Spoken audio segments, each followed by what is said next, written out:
Joining us now is Democratic Senator Amy Klobuchar of Minnesota. She serves on the Senate Judiciary Committee and the Senate Commerce Committee.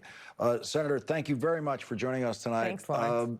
It's hard for me to imagine Donald Trump agreeing to this unless he knew the Senate Completely. could not stop this for him. Absolutely couldn't stop it for him. Yeah, I listened to your opening words, and you couldn't be more accurate.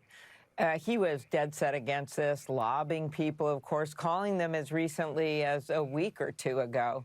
And suddenly the change of course. We know the votes were overwhelming in the House. I agree with your last guest, the congressman said, as well as Congressman Massey. But what's going on in the Senate?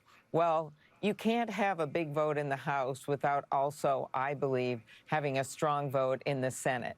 That means it would be veto-proof when it went over to the president, and even if he refused to sign it into law, as you know well, it would become law. So I think he had no choice, and he decided to say, hey, I don't care at all. What really worries me when he is starting this faux investigation, which he claims now trying to shift this over to Democrats, is they'll use that as an excuse to actually refuse to release some of the documents when what we need here for the victims is transparency.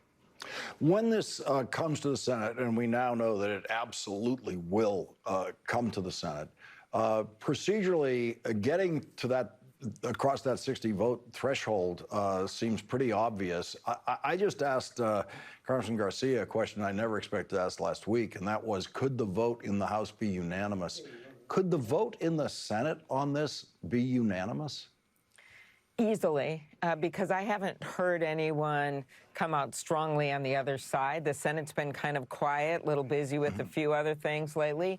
And I would think when you start having conservatives, I was adding it up this weekend, and I thought, who is going to be on the other side of this if there's an overwhelming vote in the House? So I think the president saw the writing on the wall, and I think it's time to release all the files. And he doesn't have to do any more investigations. Let's just get all the files out there. Yeah, I mean, he's in possession of them right now. They could release them tomorrow. They could just be on everyone's desk tomorrow. Exactly, as they said from the very beginning, and then wouldn't release them. So as we go forward, you're dealing with the Justice Department exposed by the New York Times and by kind of the obvious churning over there that is really working for Donald Trump. It's really what they're doing. And Todd Blanche, his former criminal defense lawyer, is there. And the idea that they won't continue to try to protect him in the Epstein files seems impossible. And impossible to believe. With this investigation that they're planning to start, if they impanel a grand jury and they just submit the entire Epstein file to the grand jury, doesn't that seal off that material then, as long as that grand jury is pending? You know, I don't know if that is their dastardly plan, but they could try to do something like that.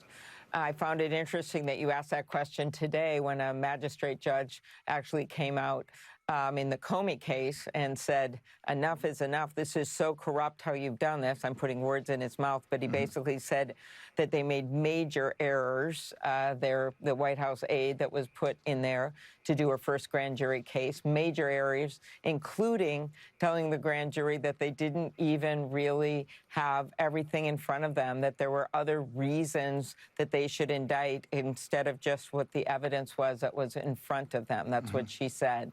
So I just think you have a Justice Department that has basically decided they're going to do whatever he wants, snap of his fingers. You know, indict certain people, despite what career prosecutors said. They say, how high can we jump? Prosecute people that he doesn't like, how high can we jump? Protect his friends and pardon his friends, how high can we jump?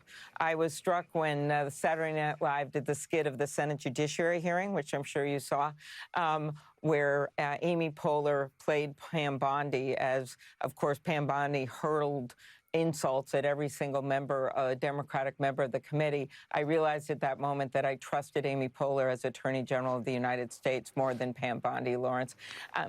The point is that this has been corrupt. There is still good work going out in some of the field offices, I got to tell you that, doing their jobs. And I hope some of those good career people stay in their jobs.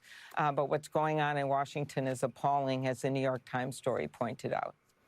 Senator Amy Klobuchar, thank you very much for joining us tonight. Thank you.